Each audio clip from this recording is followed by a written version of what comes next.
Hola a todos, bienvenidos a Filosofía de Película, yo soy Oscar. Me preguntan si pueden usar mis posts de la sección comunidad para crear videos con imágenes y sonido. Sí, por supuesto, adelante. Eso sí, una de dos. Si va a usar el post tal cual como está, sin modificar una coma, aclaré que yo soy el guionista. Y si no va a usar el post tal cual como está, si va a interpolar comentarios, parafrasear, tomar la idea general pero hacer su propia cosa, aclare que yo no soy el guionista. No me haga decir lo que no dije.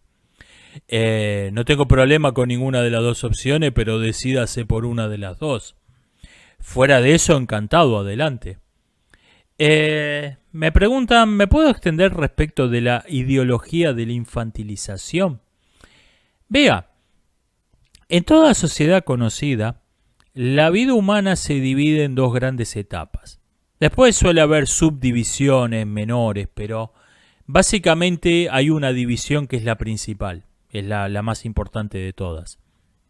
Está la etapa donde se considera que la persona ya alcanzó su rol social definitivo, ya tiene su estatus legal definitivo, es la adultez obviamente. La persona es lo que es y eso es lo que va a hacer por el resto de su vida. Y hay una etapa previa, la niñez en sentido antropológico, que no necesariamente se corresponde con el uso coloquial del término.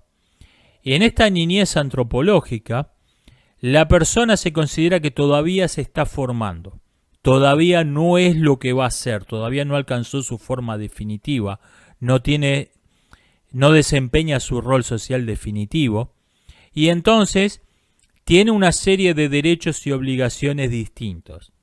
Tiene derechos que el adulto no tiene obligaciones que el adulto no tiene, carece de derechos que tiene el adulto, carece de obligaciones que tiene el adulto. Esta es la niñez. Es la etapa previa, la etapa de formación, antes de que la persona adopte su rol social definitivo.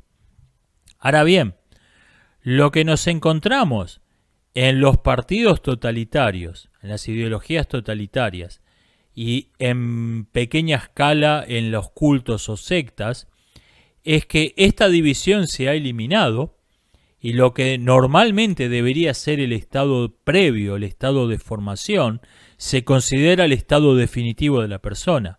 La persona es tratada como un niño perpetuo, tanto en los regímenes totalitarios como en los cultos o sectas.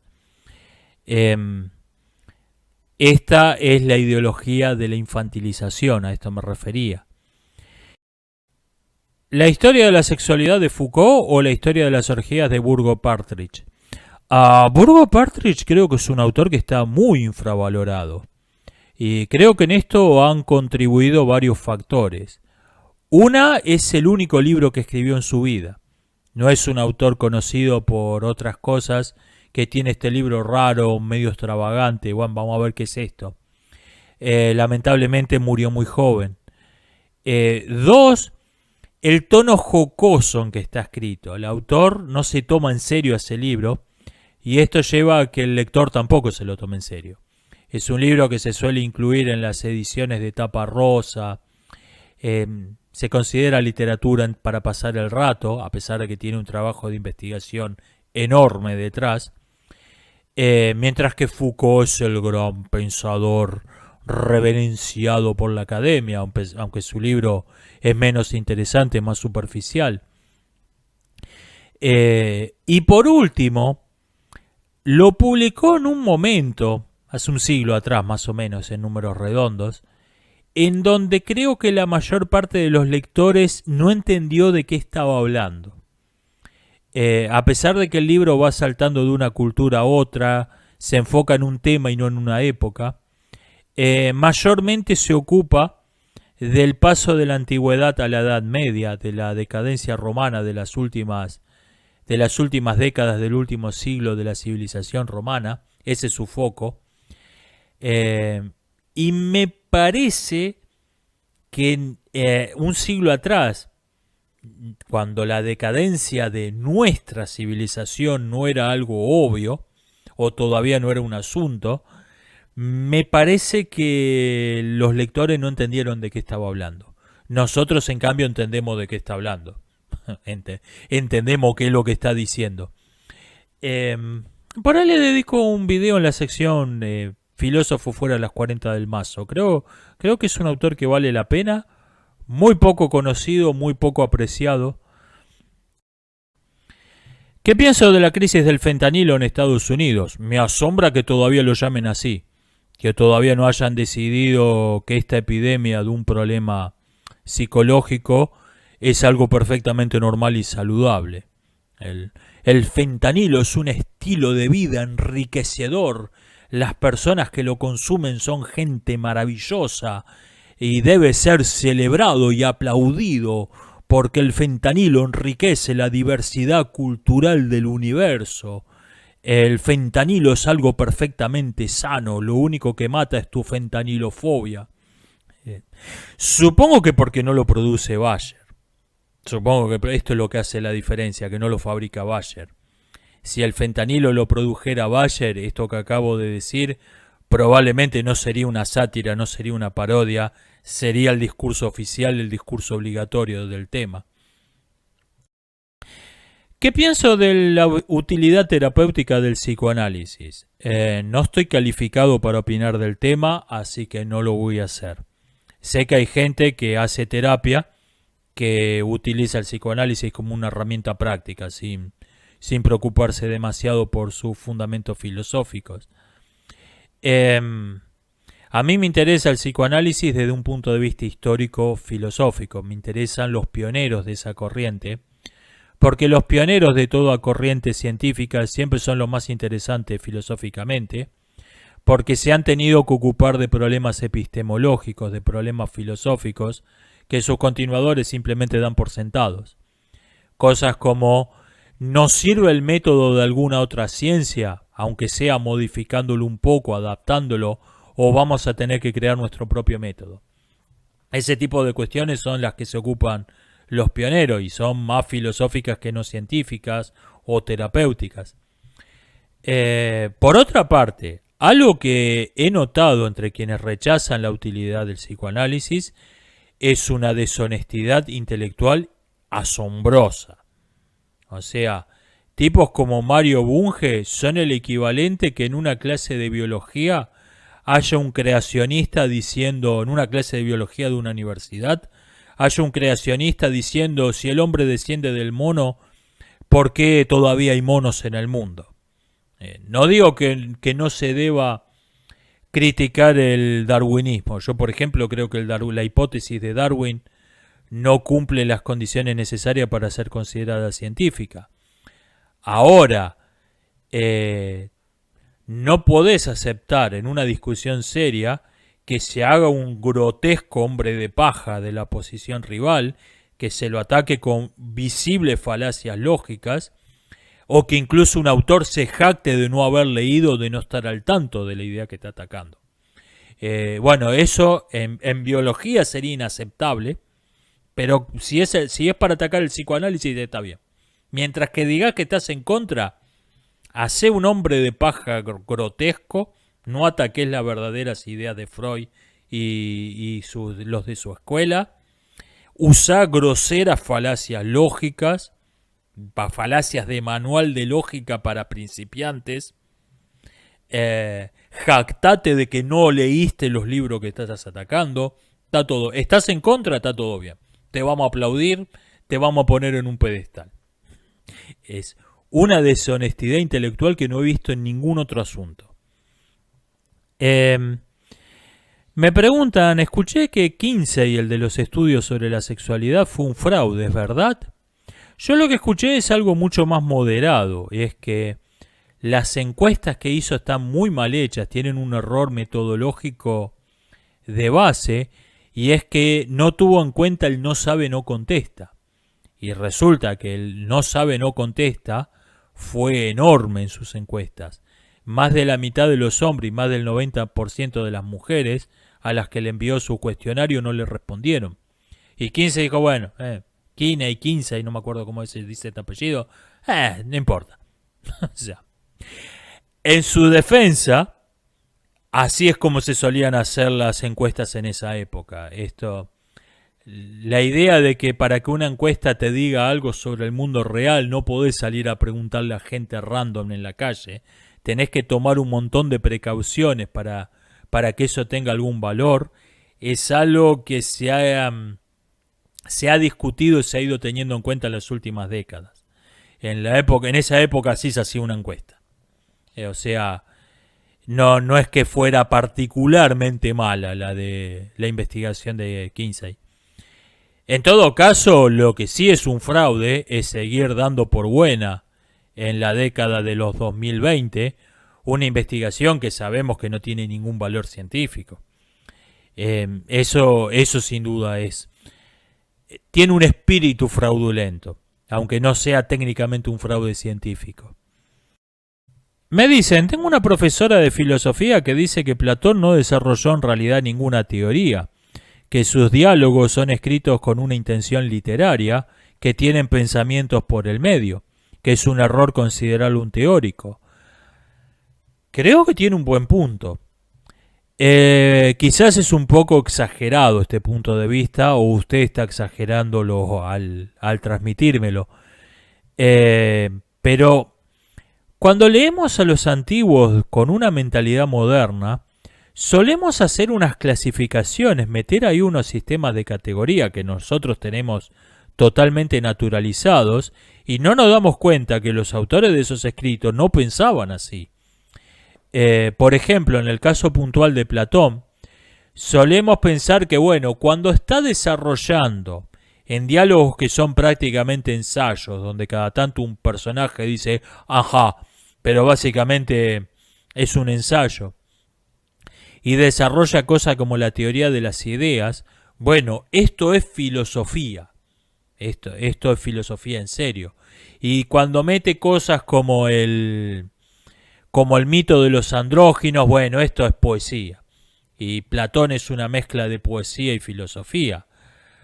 Cuando lo cierto es que Platón no hacía esa distinción y ninguno de sus contemporáneos hacía esa distinción al analizar la obra de Platón.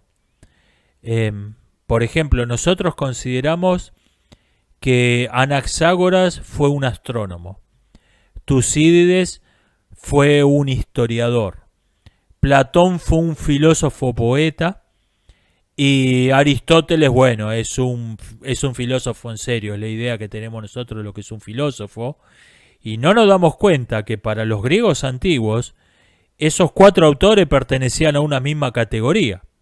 Eran filósofos, eran pensadores, eran autores que se caracterizaban por pensar acerca de la realidad, por oposición a los autores prácticos que te enseñaban tenés que sembrar en tal fecha, cosechar en tal fecha, a los agricultores, recetas de cocina que enseñaban cualquier cuestión práctica, o a los autores literarios como los poetas trágicos, los poetas épicos.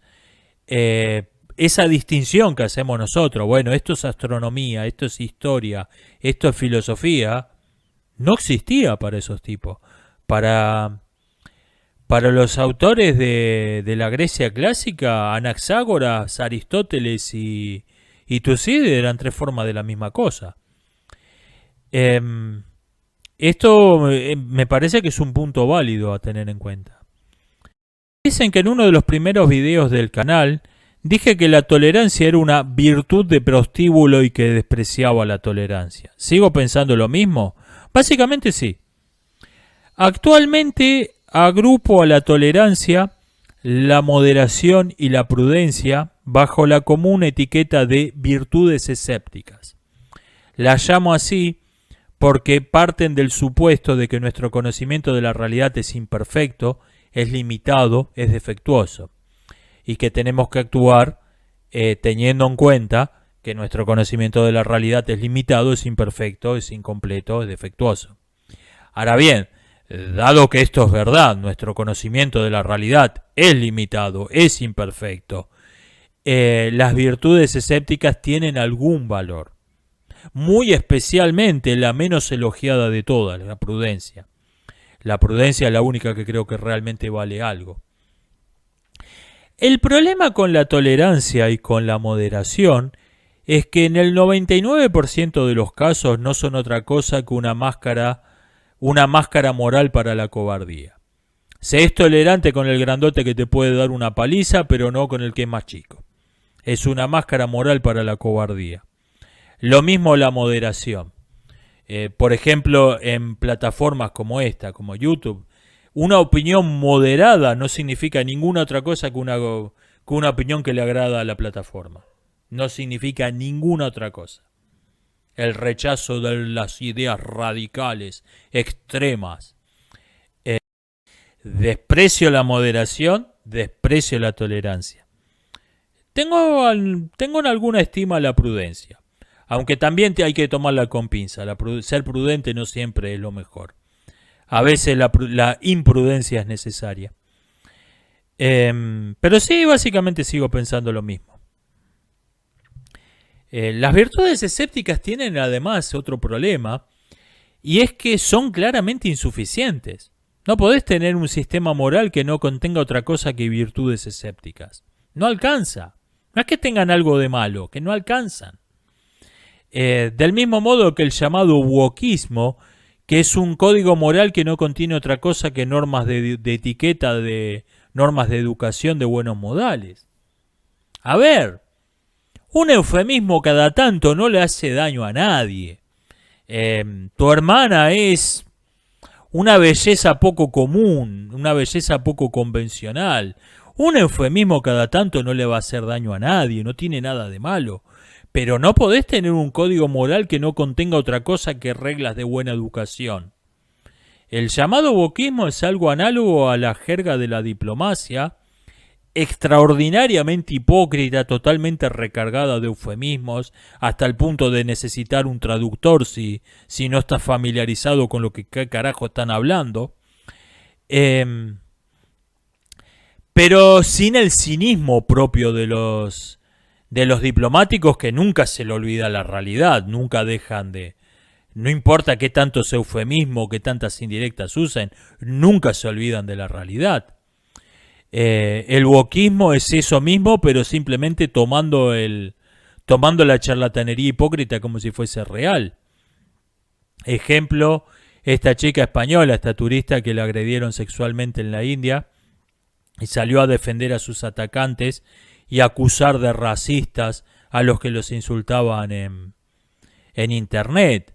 A ver, si querés llamarle a los bárbaros diversidad cultural, culturas del mundo que tienen distintos valores que los nuestros, bueno, los buenos modales nunca han hecho daño. Pero no se te olvide que son unos putos bárbaros, porque ahí es donde se pone peligroso el asunto. Me dicen, ¿puedo poner ejemplos concretos donde el discurso de la derecha parta de darle la razón a la izquierda? O sea, la primera premisa sea que lo que dice la izquierda es verdad y a partir de ahí se comience la discusión. Bueno, el principal creo que es la historia. Escribir la historia es un privilegio de los zurdos. La historia es lo que la izquierda diga que fue la historia. Vean, por ejemplo, los calendarios oficiales de cualquier país occidental en las últimas décadas. La mitad de los feriados conmemoran hechos que nunca ocurrieron. No importa. La historia es lo que digan los zurdos que fue la historia. No se discute eso. A partir de ahí se empieza a discutir. Bueno, dando por sentado que somos una civilización esclavista, supremacista, sexista, istafóbica, a partir de ahí empecemos a discutir lo que es importante. No, eso es importante. 2. La igualdad es algo bueno. La igualdad es un valor, es un objetivo que tenemos que buscar. El problema es que los métodos que propone la izquierda son ineficientes. A ver, yo niego que la igualdad sea un valor. La igualdad es esencialmente incompatible con la justicia. Defender la igualdad implica necesariamente defender la injusticia. La igualdad es incompatible con la justicia. No podés tener una sociedad que sea a la vez justa e igualitaria. Y a mí no me interesa vivir en una sociedad igualitaria, me interesa vivir en una sociedad justa. Si me importara la igualdad, si yo creyera que la igualdad es un valor que la igualdad es algo valioso, creo que los métodos de la izquierda son correctos. Creo que el totalitarismo es un totalitarismo del Estado. Las masacres de pueblos enteros, la reducción a esclavitud de toda la población, creo que es el modo más eficiente de lograr la esclavitud. No tengo objeción a los métodos. Rechazo el fin. Mientras que el discurso hegemónico de la derecha es, bueno, estamos todos de acuerdo en que la igualdad es algo bueno, pero la igualdad se logra de modo más eficiente con el libre mercado, lo cual no es verdad. Yo rechazo que la igualdad sea un valor. 3. La naturaleza, el primitivismo son algo bueno. Hace poco fui a comprar fruto a un comercio y me dijeron, esto está cultivado de modo totalmente natural, sin agroquímicos, sin fertilizantes, sin pesticidas. Ah, bueno, gracias por avisarme, casi la compro. O sea, está esta idea de que lo natural es bueno, lo primitivo es bueno, todo lo que sea refinado, civilizado, complejo es malo. Esto más que marxista es rusianista, izquierda. Y 4, la dialéctica de privilegiados y oprimidos. Esto es algo que se tiende. Hay un grupo privilegiado y ese es el problema. Hay que empoderar a los oprimidos. Esta dialéctica marxista de privilegiados y oprimidos está en todas partes. Ejemplo 1. Tomado de la ficción. Vean, por ejemplo, cómo ha cambiado el género de la distopía desde sus orígenes en la primera mitad del siglo XX a las últimas décadas. Tenemos en las primeras obras del género Brave New World, 1984, Fahrenheit 451, tenemos siempre la idea de el Estado tiene demasiado poder y no es algo bueno que el Estado tenga demasiado poder. Está esa idea, más allá de las enormes diferencias entre esos autores y sus obras, está esa idea como un motivo que se repite. No es algo bueno que el Estado tenga mucho poder. Vean los exponentes más recientes del género. El cuento de la criada, Elysium, los juegos del hambre. Tenemos siempre, hay un grupo privilegiado que tiene todo y hay un grupo marginado que no tiene nada. Y hay que eliminar esas diferencias sociales y repartir lo que tienen los privilegiados entre los oprimidos. Más allá de las diferencias de cada una de esas obras, está siempre esta misma idea. Me dicen, ¿hay medidas políticas buenas o malas en sí mismas o depende de las circunstancias? Creo que depende de las circunstancias, que ninguna medida política es buena o mala en sí, es relativo a las circunstancias. Lo que sí hay son medidas que son tan malas que cuesta imaginar unas circunstancias donde sean buena idea, o viceversa, hay medidas, qué sé yo, la prohibición del asesinato, que parecen buena idea prácticamente en toda sociedad imaginable. Por ejemplo, la colectivización, por poner un ejemplo más realista, la colectivización parece una buena idea durante un asedio. Por eso las dictaduras comunistas se legitiman inventándose asedios imaginarios, pretendiendo que su país está sitiado. Porque reunir toda la comida que hay en un depósito público controlado por el Estado y que el Estado organice un racionamiento riguroso parece una buena idea durante un asedio. Realmente no se me ocurre otra circunstancia en donde la colectivización me parezca una buena idea. Pero incluso hasta una idea que en el 99,9% de los casos es muy mala idea, puedo imaginar una situación realista donde me parezca una buena idea.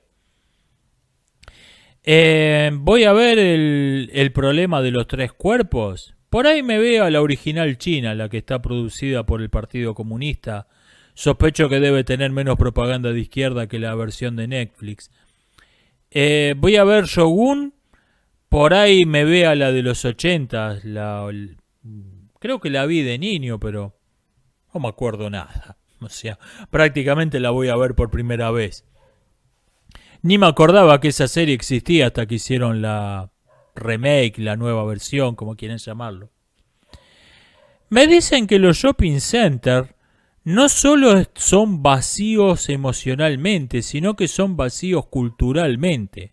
Son iguales en todo el mundo, no tienen ninguna peculiaridad local, y ocurre un fenómeno parecido al que mencionaba en mi video sobre The Oldest View, donde decía que esos lugares vacíos emocionalmente se han cargado emocionalmente por los recuerdos personales. Y alguien me decía que donde fue viajando observó lo mismo, que te mencionan el shopping center como si fuera algo propio de su ciudad, algo propio de su cultura. Tenés que ir a conocer el shopping center y es idéntico al que tengo a la vuelta de mi casa. Sí, lo he visto esto. Es como si el shopping center fuera algo propio de la cultura del pueblo, de la ciudad. Son iguales en todo el mundo. Alguien me comenta que un amigo suyo dijo en una presentación de un libro, hablando totalmente en serio, sin ninguna intención irónica, que su libro era la primera obra de ficción que trataba el tema de la anorexia masculina, sin contar Un artista del hambre de Kafka.